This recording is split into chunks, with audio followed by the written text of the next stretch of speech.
আজকে গিয়েছিলাম natural history museum.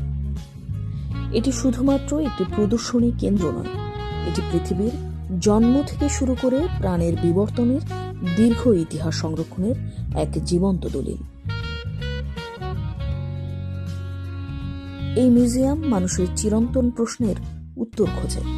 আমরা কোথা থেকে এসেছি, এই পৃথিবীতে প্রাণের শুরু কিভাবে, আর প্রকৃতি কিভাবে আজকের রূপ নিয়েছে।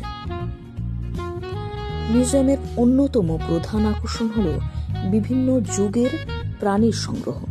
এখানে রয়েছে লক্ষ লক্ষ বছর আগের বিলুপ্ত প্রাণীর জীবাশ্ম, বিশাল ডাইনোসরের কঙ্কাল, পাশাপাশি আধুনিক যুগের স্তন্যপায়ী পাখি, সরীসৃপ সহ নানা জাতের প্রাণীর নমুনা। এসব সংগ্রহের মাধ্যমে দর্শনার্থীরা প্রাণী জগতের বৈচিত্র্য ও বিবর্তনের ধারা এক নজরে দেখতে পান।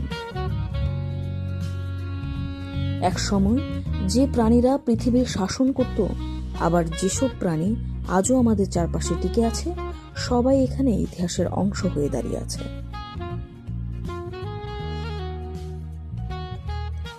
এই মিউজিয়ামে প্রদর্শিত প্রাণীগুলো কেবল সংরক্ষিত দেহ নয়, এগুলো বৈজ্ঞানিক গবেষণার গুরুত্বপূর্ণ উপাদান।